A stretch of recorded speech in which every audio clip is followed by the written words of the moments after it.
understanding that whatever experience that you partake in, if you approach it the right way and you approach it with a sense of your own standards about what is good work and what isn't, and you always approach it that way, then you're going to get some kind of value in it. Yet attitude means, how can I proactively change the way I think? How can I proactively increase my life? How can I proactively create better relationships and better work situations for me to enjoy it? Welcome to the GAP, the Get Attitude Podcast, The Gap, bridging the gap from who you are to who you want to become and from where you are to where you want to go. Hello, my name is Glenn Bill, founder of the University of Attitude, keynote speaker, and author of the ABCs of Attitude. I have helped tens of thousands of people get attitude.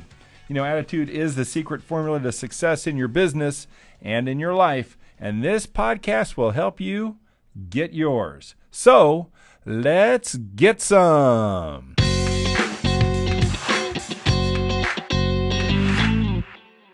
I'd like to welcome everybody today, especially our guest, Doug Branson, the podcast master. Doug is the owner of podaboutit.com. If you've considered hosting or learning about how to podcast, or if you have video needs, we suggest you go to podaboutit.com to meet Doug. And Doug is also part of the Cellardyne Network, as is this GAP podcast. So please subscribe, rate, and review there as well. Doug is also the host of the Charlotte Hornets podcast called Locked on Hornets. Doug Branson, welcome so much to The Gap. I'm excited to be here. This is awesome. Yeah, well, thank you so much. This month's episode is all about Attitude Booster number 4, Do More Than You're Paid For. And being in the media, I have a feeling you have a really good idea about doing more than you're paid for. Exactly. I have a doctorate in doing more than you're paid for. Yeah, that's what the media industry is all about. I mean, you're constantly being asked to do a little bit more. Yeah, that's good. And, you know, I met Doug when I was learning how to do podcasts at the Cellardyne Network. Doug, to me, was so impressive. There is no question he was the glue that holds together Jeffrey's podcast, which is, I think, being downloaded 100,000 a month. Does that sound right? Over 1 million downloads? That's correct. Yeah, over 1.5 million downloads and 100,000 a month. CellardynePodcast.com. Check that out. We've been doing amazing things with that podcast. I'm really excited about where we're going with that. Yeah, it's quite an accomplishment, and it's certainly somewhere that I hope you can pull me up to. Doug is working with me to make this happen. So for all the entrepreneurs out there, for all the people that are going, I'm not sure what I want to do, I'm not sure how to fill the gap, the one thing I know about Doug is he knows how to set a goal. He knows how to start something from what was nothing, which was really the Cellardyne beginning. There was nothing. And now to 1.5. So I think the time that we're going to share here today, you are going to learn a lot about how to bridge the gap and how doing more than you're paid for helps make that happen. So Doug, if we could I just get a little background, tell our gappers who you are, where you're from, and how you ended up on this darn show. I am from the state of North Carolina, from Charlotte, North Carolina specifically. I went to school in Chapel Hill, 4 years at the University of North Carolina at Chapel Hill, learned media production, got my media production chops as a Tar Heel, and then I kind of started my own business in college, did a little production on the side, and then moved into the world of television via a station called Jewelry Television, which was a 24-hour jewelry sales network. And that'll teach you about doing more than you're paid for, because you weren't being paid a lot. And so any effort above and beyond what you were being asked to do is something that you were doing more than you were paid for. From there, I got into local news and in Charlotte, North Carolina. And then I met Jeffrey Gitomer. And for those of your audience that don't know who Jeffrey Gitomer is, author of the Little Red Book of Selling, an amazing person, spent 4 years as his director of production and basically got a master's in success. I only stayed 4 years of college. I couldn't go back to class, but working with Jeffrey Gitomer really changed my business and changed my life. And then now with podaboutit.com, I've branched out on my own back to those entrepreneurial roots that I had in college, and really excited about where things are going from here. Very good. And so I know that you just moved to Nashville, Tennessee. Is that correct? Yeah. So I spent 4 years in Charlotte. Now I'm in Nashville, Tennessee, working out of my house. So that's a nice change of pace. Looks great. Your house looks awesome. Well, hey, I appreciate it. It's interesting because I haven't done that for a long time, and there are a lot of challenges that come with that. You really have to be prepared to work from home. You have to be prepared to drive yourself. There's no one looking over your shoulder. You're constantly having to motivate yourself and make sure that you're spending each hour, each half hour as effectively as you can spend it. And it's even more interesting, I think, in the creative sphere, because I'm in podcasting, I'm in video production, and there is a lot of room there for creativity, but you have to allow yourself that time to be creative. You can't completely stack your schedule with things that you have to do and you have to work on, because you have to give yourself that time to think. And so it's been a challenging experience, but a fun one. And then, if we can, let's go back to North Carolina. Did the Tar Heels win? Did you graduate from North Carolina? I did, yeah. 2009 was my senior year when the Tar Heels won the national championship in basketball. Okay, and who were some of the players on that team? Oh, that was Tyler Hansbrough, Ty Lawson. Indiana Pacer, Tyler Hansbrough. Yeah. That's correct. Yeah, Psycho T. He was huge. It was interesting, actually. I was able to do a documentary on that team. I was in a senior documentary class, and I had an in with the communications director at the time, Steve Kirshner. I had done some work for him as part of student television, a group that I was involved with and on campus. So I had an in with him, and I decided, I'm going to go for it. I'm just going to ask this guy, hey, can I do a documentary on the basketball team? It was a bold move because that team is so locked down. Like all those D1, major programs, they're not letting anyone in the door unless they've got the letters ESPN next to their name. But had a meeting with him. It went really well, and was able to do a documentary on the team before they won the national championship. And it was all because I was just brash enough to ask. Yeah, that's like unbelievable timing. So was it a documentary on the actual national title team? Well, yeah. So we did a documentary on the Midnight Madness celebration that all of the college teams, all the big programs do as a kickoff to the season. So everybody gathered. Back then, it was actually at midnight. Now. And it was all based on a rule where, at midnight on a certain day, you would be able to actually practice. And so a lot of teams celebrated that by getting all the fans together and counting down to the moment that the team could actually practice, and then they would scrimmage. So there was a big deal at Carolina, and I really enjoyed it my first 3 years there. And I thought, man, no one's really kind of done a documentary on this about what it takes to put that kind of thing together. And so, yeah, we got embedded with the team for 3 weeks, and then they went on to win the national title. That's cool. And so can we see that documentary on YouTube anywhere? What's it called? How would we find that? It's called Late Night with Roy. If you do a search on YouTube for Late Night with Roy, The Experience, maybe on Vimeo, that was something I did a long time ago, and so I'm not sure. I'm not sure you want people to see it.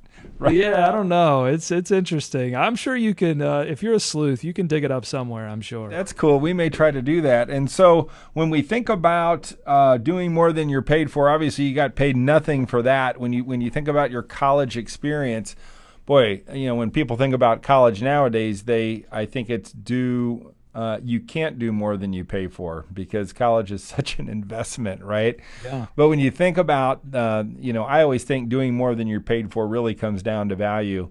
In your college experience at North Carolina, was there a story that you could share with the people that are listening And I think actually you might have just shared it. You know what? You got to have the balls. You got to have the brass. You got to believe in yourself enough to go ask for the opportunity instead of wait for it to come to you. Yeah, I think that's definitely the first step. And then understanding that whatever experience that you partake in, if you approach it the right way and you approach it with a sense of your own standards about what is good work and what isn't, and you always approach it that way, then you're going to get some kind of value in it. And I think, especially in college, it's an interesting time because there are a lot of opportunities to be involved in groups that you're not going to be paid for. There are a lot of opportunities to be involved in internships with outside companies that you may or may not be paid for. And you really have to sort of walk that fine line between knowing what you're worth, knowing your value, but also understanding the value that you are going to receive from that opportunity and value outside of monetary gain.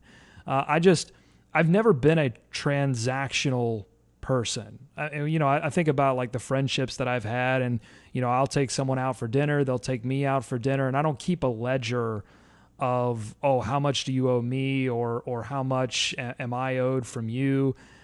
And I feel that way about opportunity as well. Whenever I experience an opportunity from someone, I try to pay the universe back and give someone else an opportunity, but I don't keep a ledger. I just try to be a good person. I try to give value and help people whenever possible. And I just believe that the universe is going to give you something back if you do that. Yeah, and I think I think you're proving that, and I know, Lord knows where you're going to be in 10 or 20 years, but I have a feeling you're going to get paid big because I feel that about you. And when we talk about do more than you're paid for, the jewelry sales network, I mean, you got to give me a story about the jewelry sales network. What did that experience teach you about doing more than you're paid for? And tell us, there had to be some real characters, some real peers that you had that might have been fun for us to know about. Well, so that experience, I was actually working 1 a.m. to 10 a.m. producing live television. And producing live television it's an experience like no other. The stress, the pressure that everyone's under. But diamonds are made from pressure. So like that experience, I try to remind myself at all times, no matter how difficult that experience was, and no matter how difficult it was to live the kind of lifestyle that I wanted to live with the checks that were coming in from that experience, I tried to remind myself that experience was crafting me into a person that was going to be able to step up and respond to the challenges that would come later. And I look back on that experience and remember all of the successes and all of the failures that were involved with a place like that. And you did a great job of complimenting me on being able to bring something out of nothing and make it something. But I don't think you can do that until you're part of an organization that doesn't allow you to do that, because that's what Jewelry Television was. It was a very regimented place.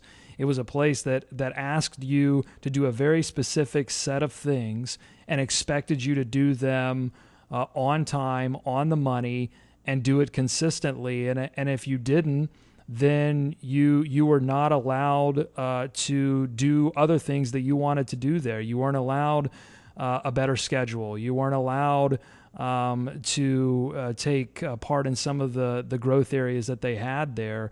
And so, I had a thirst to do something on my own. I had a thirst to do something more. I had to look outside of that place for those opportunities.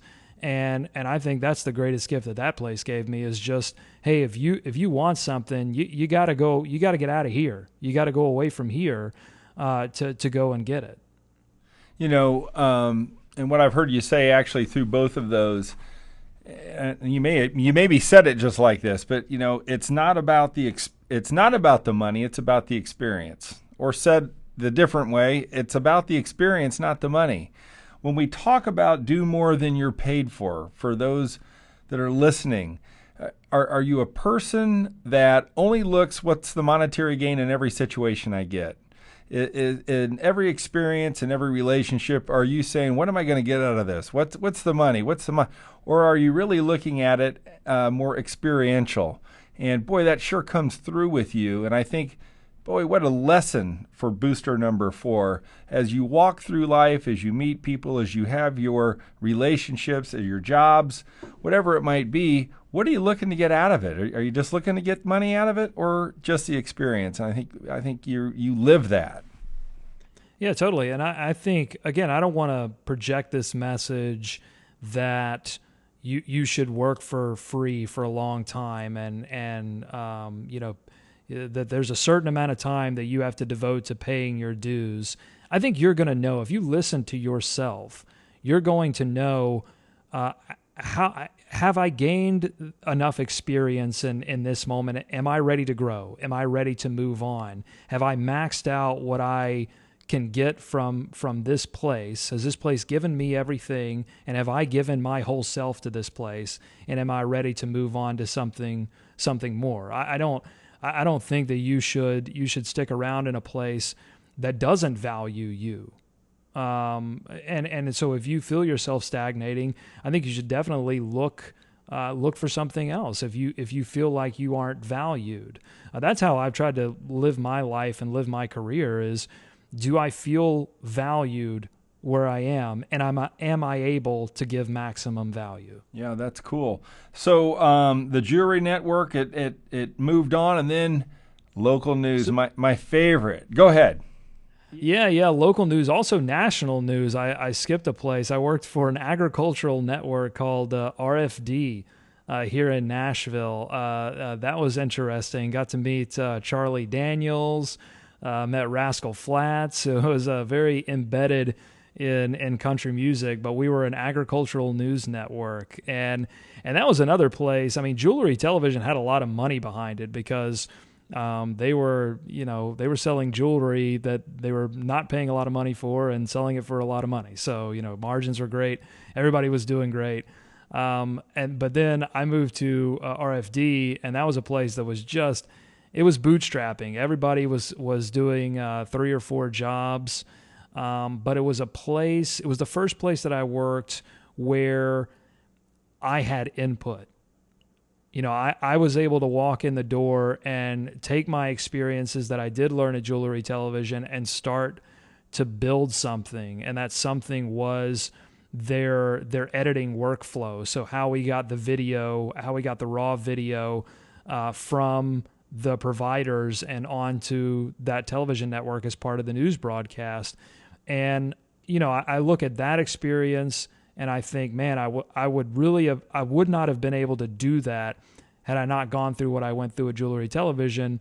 And then, that experience led to my next one. Yeah, which was meeting all those famous people in Nashville, right? Well, that's never a bad thing. I mean, it's always. How long were you doing that gig?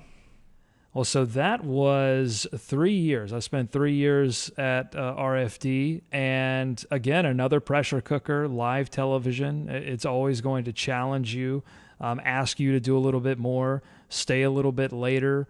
But it's a place where, and I think live television in general, whether it's local news, national news, or jewelry sales, is just something that is an experience that teaches you about finding that balance between getting something done beautifully and done on time.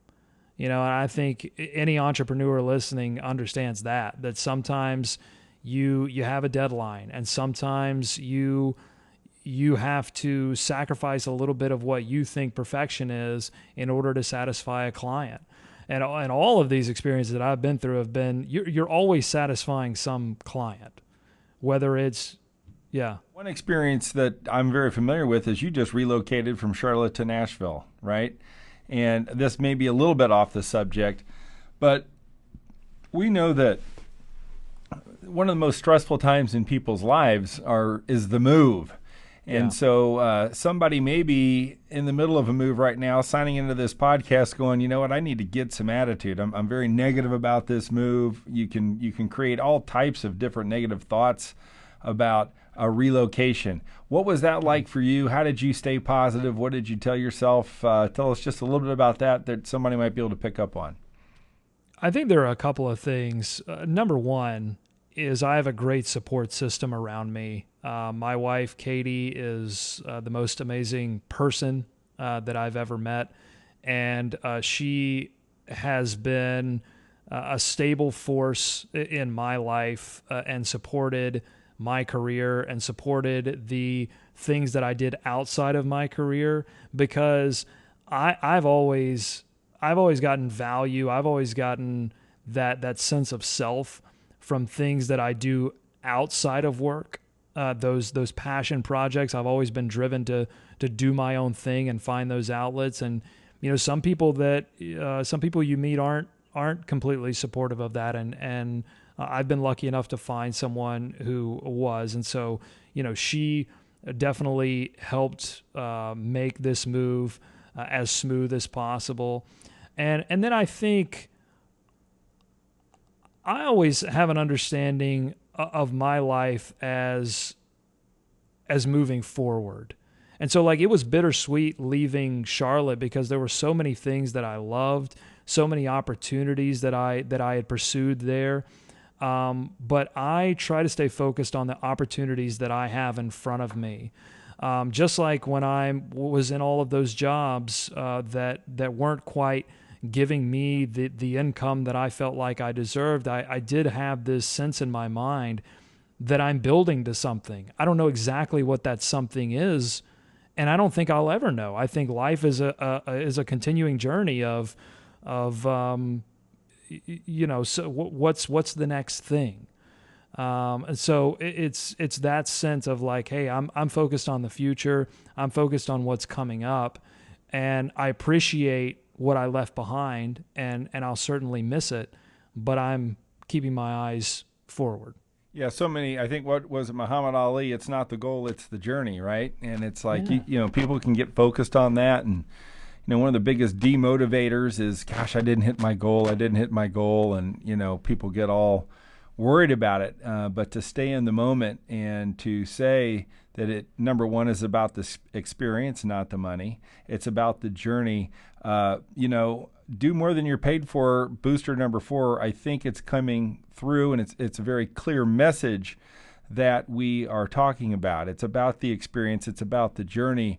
The people that are looking to go from where they are to where they want to be, who they are to who they want to become, they need to understand, enjoy the journey. Just because you're not who you are or not where you are doesn't mean that you're failing, and it doesn't mean that you need to beat yourself up. And Right. If you want to get some attitude, look around, enjoy the experience and the journey. That's all you're saying here. Totally. Every day is a building block. Right now I'm learning Italian because I love Italy. Katie and I just went first time for me in Europe. And I took 4 semesters of it in college, but I didn't remember anything because I was focused on, filming and pursuing that part of my life. And so now I've come back to that. So I'm learning Italian. I'm also learning guitar.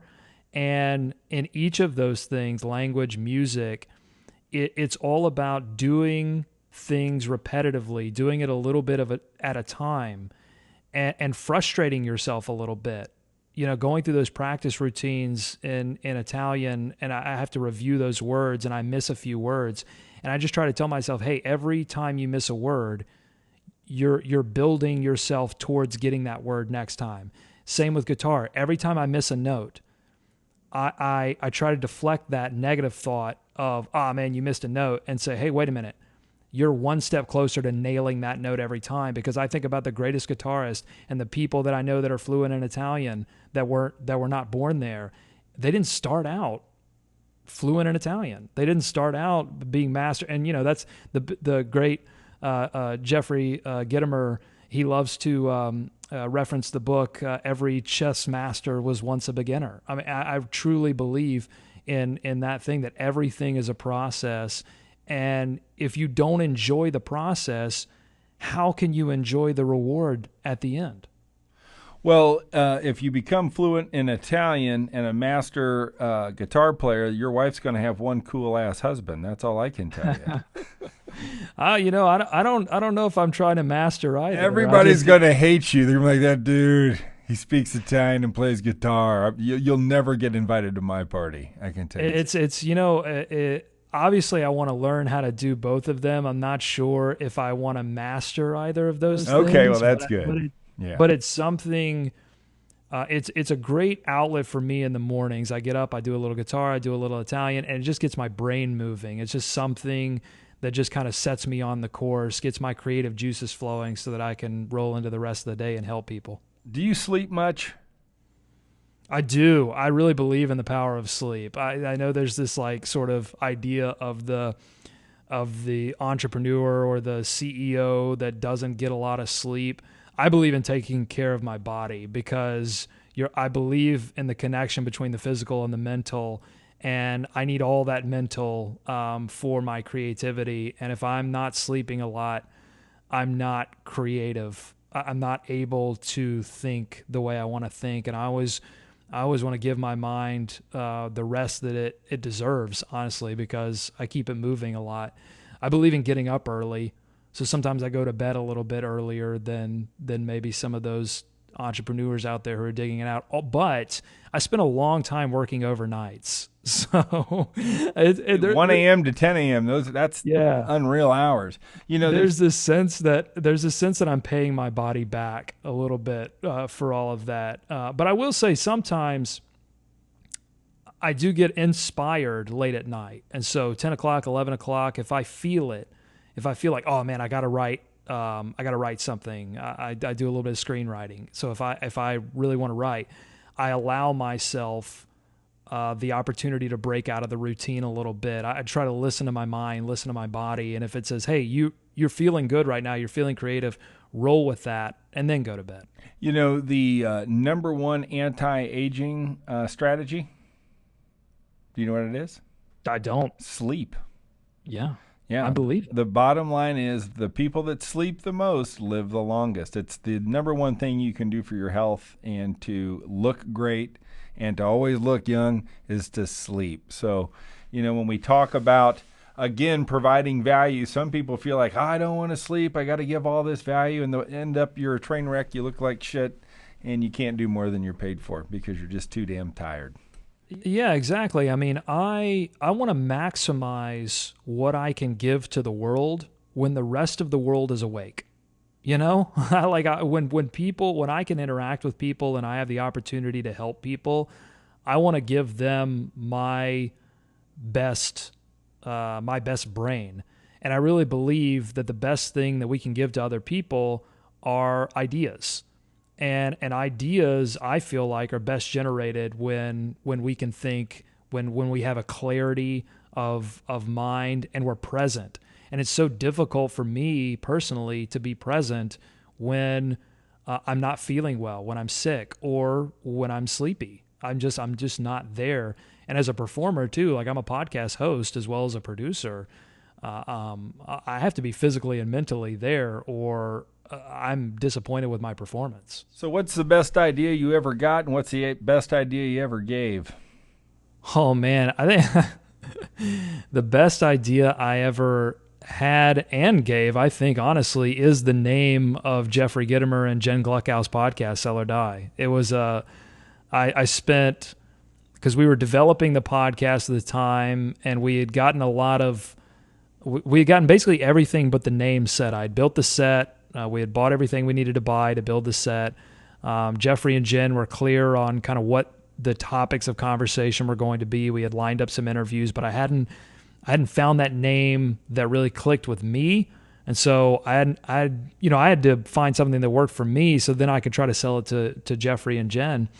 And I was flipping through the Little Red Book of Selling one day, and I came upon several passages that Jeffrey is famous for, kick your own ass, and just there was this sense through the entire book that's like you're either first or you're last in sales. You either win the deal or you don't win the deal. There isn't a lot of middle ground or participation trophies in sales. And I was like, oh, you either sell something or you're dead. And then Jeffrey also has something in his speeches where he says that the customer doesn't care about you. The customer, as a salesperson, like the customer doesn't care about you. Like if you drop dead in front of them, they're like, oh, look, there's the salesperson died. Like it's such a funny bit. And so then I was like, oh, it's got to be sell or die. So I love that name of the podcast. It's definitely one of the best things I've ever come up with. That's good, and I got to give you kudos and thank yous for sticking to your guns when Jeffrey was trying to rename my podcast. Well, listen, Jeffrey is one of the most inspired people, one of the most inspired people I've ever met. I mean, and just in terms of the way his brain moves and comes up with ideas for people, he's extremely creative. And so, and he knows that, and he loves that about himself, and I love that about him. And so, yeah, he's always trying to find something. So I definitely respect that about him.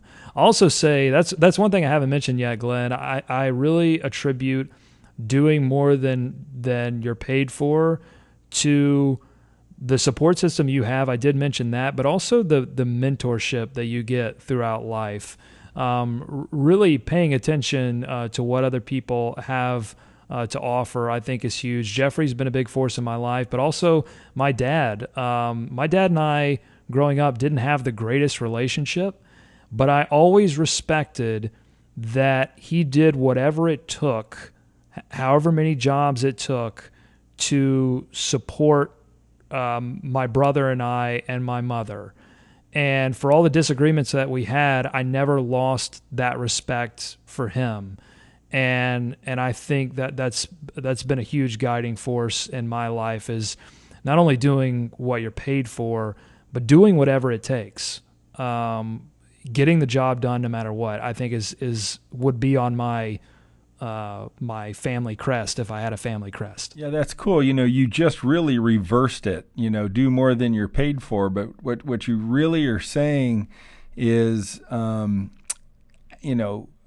if you're on the receiving end of somebody doing more than they're paid to help you with, to acknowledge that, to embrace that, and to learn from that. I mean, maybe that's the lesson. Nobody's ever really flipped it like that. But do more than you're paid for focuses so much on you. Mm-hmm. Somebody's receiving that. And right. For you to bring that out is huge. And I think if people want to get attitude, right, if people want to fill the gap, sometimes I think that what we're really talking about is gratitude. Sometimes we really need to understand there are people in our lives and our support structures that are doing more than we're paying them to do. And sometimes we shit on them. We don't understand it. But oftentimes we're married to them, right? Oftentimes it's your kids that are doing more for right. you. So, Doug, that's brilliant. And I want to thank you for that. Doug, we are here with our favorite segment. The feedback has been great. People are loving this. Again, if you guys like what you're hearing, make sure that you're sharing this, that you're rating this, and that you are subscribing.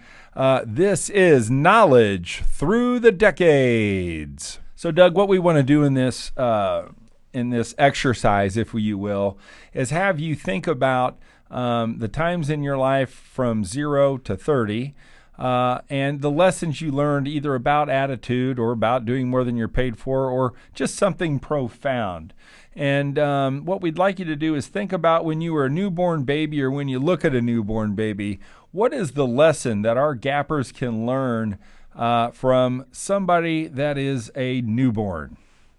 Yeah, my friend just had a newborn, and I got to be there right after he was born and hold him. And I immediately thought about the way that babies look at things. And they're seeing things for the first time. I mean, everything for them is a new experience. And they can't remember the experiences because they don't have that brain development yet. So then they get to experience everything that they see again for the first time. And I really want to try to live my life in that way as much as possible, to experience things for the first time to find that joy in everything. Perpetual happiness, right? It's like I've been making these goofy faces, but you keep smiling at me. So, well, listen, you have to force yourself, because I think we're naturally, we can remember our experiences, and things in our lives do become rote sometimes. But if we force ourselves to look at things with those fresh eyes and experience things in that way, even if we have to lie to ourselves, I think it really unlocks wisdom for us. Yeah, that's good stuff. And so, you know what? You grow up and you finish your first decade and you're 10 years old. I'm thinking, is your brother older or younger than you? My brother is 11 months younger. Oh, you're an Irish twin. Yeah. How about that? I got a pair of those in my family. Mom and Dad didn't waste any time. All right, well, that's cool. So you're 10 years old. I don't know if you're hanging out with your brother or not, but what is the one attitude lesson or just the one profound thought from that Doug can teach us when he was 10? I think 10-year-old Doug, I would say maybe be nicer to your brother. I think that would have benefited 10-year-old Doug. But I think I wish as a 10-year-old, I don't even know if this is possible, Glenn, but I wish at 10 years old I would have documented more. I think it's always tough at that age, because your mind's going 1,000 different directions. But I really wish that the times that I spent with my grandmother, she was a huge influence on my life. Times with my brother, I really wish that I would have been able to document more. Yeah, that's cool. You know, I often think that 10-year-olds are, it's actually the height of creativity for people and their life. Yeah. And 10-year-olds come up with some of the strangest, most amusing ways to entertain themselves. And I know we had many of them, and I'm thankful that we've documented some of those. But I think that's good. And for the parents out there or the guardians, yeah, maybe it's not a bad idea if you got a 10-year-old running around, to try to give them a few written memories if you can. Yeah. So, boy, you grow up, you go through high school, you go through your teenage years, and then Doug turns 20. What is the attitude lesson from 20-year-old Doug? 20-year-old Doug was in college, and I was thinking very big. I wanted to do big productions. I was thinking about I was working for student television at the time, and I was thinking about doing these, huge hour-long pieces. And I wish if I could give some advice to 20-year-old Doug, I would say slow down and finish things. Make sure that you follow through and that you finish things, because there are a lot of things that I look back on at 20 years old and I'm like, man, I really wish I would have just taken the time, those extra steps, and followed through with a few things. And we know one of the biggest attitude deflators, right? One of the biggest things that drags people down is unfinished business. Unfinished business doesn't remain unfinished. It grates on you. It is in your head. It's in your heart. It drags you down. So 20-year-old Doug, that's great advice. And hopefully our people, our gappers, are going, I got some unfinished business. Because look, at unfinished business is probably one of the most aggressive attitude agitators that you can have. So we go through our 20s. It sounds like you had a lot of fun there, and then boom! It sounds like when you were 30, you landed in Charlotte. What did 30-year-old Doug? What advice can he give to our gappers today? Oh, well, 30-year-old Doug was taking the advice that I would have given to 20-year-old Doug, which was, finish things, follow through on things. And that was only 2 years ago, because I'm 32 now, and 30-year-old Doug would just say to keep working, to not be satisfied. I think that's what 30-year-old Doug would say, and that's honestly what 32-year-old Doug would say: is don't be satisfied yet. Don't be satisfied yet, because I don't want to get stuck in the progress trap of always feeling like, oh man, there's that one thing I missed, or oh, I got to get that one thing. And So I always say, don't be satisfied yet.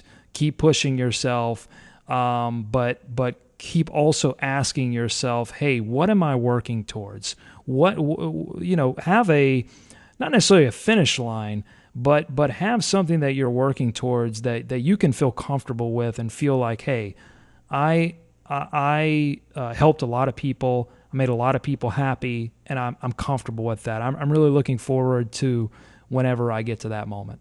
Yeah, that's cool. Sometimes there's a great saying, hopefully you're blessed with dissatisfaction. And all the positive things that can come from being dissatisfied. Not that you're saying to be dissatisfied, but so many people want the magic bullet. They want the magic pill. They want to create, utopia, and they want to create satisfaction. And, 30 is just too damn young for that. You need to put the heat on. Yeah, totally. I try to appreciate but be unsatisfied, and try to let those two things balance each other out. Appreciate the experiences that I've had. And it's a lot of, talking about moving from Charlotte to Nashville earlier in this episode. I appreciate what Charlotte gave to me, but I'm not satisfied with where I am. I'm ready to move forward. That's good. Well, maybe you'll end up with Indianapolis with me and Jason someday. That would be fun. There you go. So my friend Doug, I really, really appreciate your time. Again, I think you gave us more value than you were paid for today. Talking about your time at North Carolina, where everything started with the documentary that you want no one to see. I think all of us gappers should blow that thing up on YouTube and see, because maybe you'll see, maybe you should go look at it, how maybe average you were back then to what you're doing now. It's probably leaps and bounds. But the big message of that was you need to have the guts and the balls to follow. Sometime, Mel Robbins talks about the power of intention. And obviously, you probably didn't think about doing it. You probably saw yourself on the spot, and you just went for it and did it. And kudos to you for that. And then, the stories about being in the local news, the RFD and the jewelry sales business, and what that meant, the stress of live TV, the straight up nature of doing more than you're paid for all the time, and the experience, your point that stop looking at the results, stop looking at the pay, but let's look at the experience, is something that people really can and should do to make sure that they keep a top flight attitude and boost their attitude. And then certainly, just wrapping it all up with your move, your time in Charlotte, with your work with the Sell or Die podcast, your creation of the Sell or Die podcast. Hell, when it's all said and done, basically the creation of the Get Attitude podcast. You've been a real inspiration to me. I think you had some really poignant things to say. For our gappers who are listening, if you want to get somewhere better, if you want to become someone more, I hope that this episode inspired you. I hope that this episode boosted your attitude. I want you to please share this with a friend. Share it on social media. Join the Attitude Movement at Facebook and the University of Attitude. Doug Branson, the owner of PotAboutIt.com. We appreciate you, and thank you so much for being a part of the Get Attitude podcast. Thank you for allowing me to be a part of this podcast. This was a great conversation, and I'm proud to help produce this podcast. All right, you're the man. Be good, Doug. Thank you so much.